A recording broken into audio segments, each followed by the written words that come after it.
मत्ती रचित सुसमाचार 22वां अध्याय। इस पर यीशु फिर उनसे दृष्टांतों में कहने लगा, स्वर्ग का राज उस राजा के समान है जिसने अपने पुत्र का ब्याह किया, और उसने अपने दासों को भेजा कि नेवताहारियों को ब्याह के भोज में बुलाएं, परंतु उन्होंने आना न चाहा। फिर उसने और दासों को यह कहकर भेजा कि नेवताहारियों से कहो, देखो मैं भोज तैयार कर चुका हूं, और मेरे बैल और पले हुए पशु मारे गए हैं, और सब कुछ तैयार है, ब्याह के भोज में आओ। परंतु वे बेपरवाही करके चल दिए, कोई अपने खेत को, कोई अपने व्यापार को। औरों ने जो बच रहे थे उसके दासों को पकड़कर उनका अनादर किया और मार डाला। राजा ने क्रोध किया और अपनी सेना भेजकर उन हत्यारों को नाश किया और उनके नगर को फूंक दिया। तब उसने अपने दासों से कहा, ब्याह का भोज तो तैयार है, परंतु नेवताहारी योग्य नहीं ठहरे। इसलिए चौराहों में जाओ और जितने लोग तुम्हें मिले सबको ब्याह के भोज में बुला लाओ।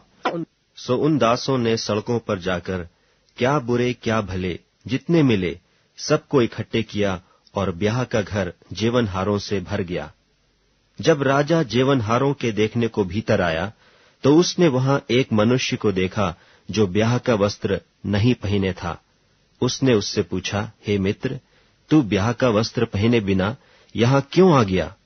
उसका मुंह बंद हो गया। तब राजा ने सेवकों से कहा, इसके हाथ पांव बांधकर उसे बाहर अंधियारे में डाल दो, वहां रोना और दांत पीसना होगा, क्योंकि बुलाए हुए तो बहुत, परंतु चुने हुए थोड़े हैं। तब फरीसियों ने जाकर आपस में विचार किया कि उसको किस प्रकार बातों में फंसाएं। सो उन्होंने अपने चेलों को हेरोदियों के साथ उसके पास यह कहने को भेजा कि हे गुरु, हम जानते हैं कि तू सच्चा है और परमेश्वर का मार्ग सच्चाई से सिखाता है और किसी की परवाह नहीं करता, क्योंकि तू मनुष्यों का मुंह देखकर बातें नहीं करता। इसलिए हमें बता, तू क्या समझता है, कैसर को कर देना उचित है कि नहीं? यीशु ने उनकी दुष्टता जानकर कहा, हे कपटियों, मुझे क्यों परखते हो? कर का सिक्का मुझे दिखाओ। तब वे उसके पास एक दिनार ले आए। उसने उनसे कहा, यह मूर्ति और नाम किसका है? उन्होंने उससे कहा, कैसर का। तब उसने उनसे कहा, जो कैसर का है वह कैसर को, और जो परमेश्वर का है वह परमेश्वर को दो। यह सुनकर उन्होंने अचंभा किया और उसे छोड़कर चले गए। उसी दिन सदूकी, जो कहते हैं कि मरे हुओं का पुनरुत्थान है ही नहीं, उसके पास आए और उससे पूछा कि हे गुरु, मूसा ने कहा था कि यदि कोई बिना संतान मर जाए तो उसका भाई उसकी पत्नी को ब्याह करके अपने भाई के लिए वंश उत्पन्न करे। अब हमारे यहाँ 7 भाई थे। पहला ब्याह करके मर गया और संतान न होने के कारण अपनी पत्नी को अपने भाई के लिए छोड़ गया। इसी प्रकार दूसरे और तीसरे ने भी किया, और 7 तक यही हुआ। सबके बाद वह स्त्री भी मर गई।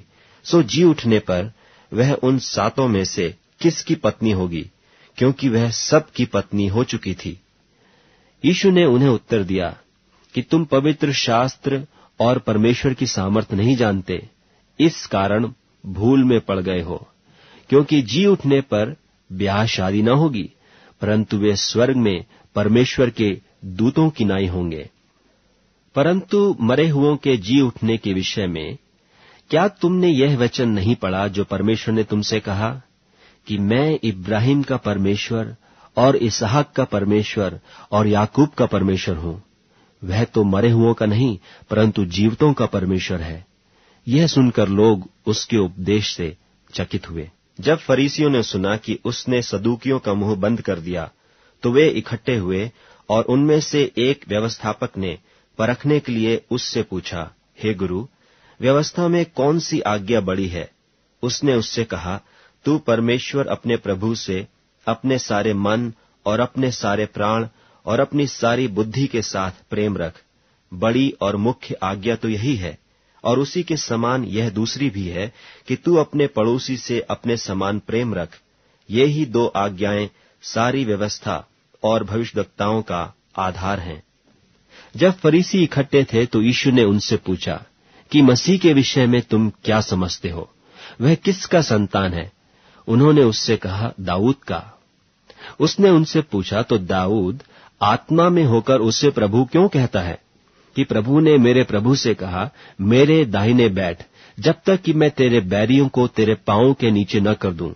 भला जब दाऊद उसे प्रभु कहता है तो वह उसका पुत्र क्यों कर ठहरा? उसके उत्तर में कोई भी एक बात न कह सका, परंतु उस दिन से किसी को फिर उससे कुछ पूछने का हियाव न हुआ।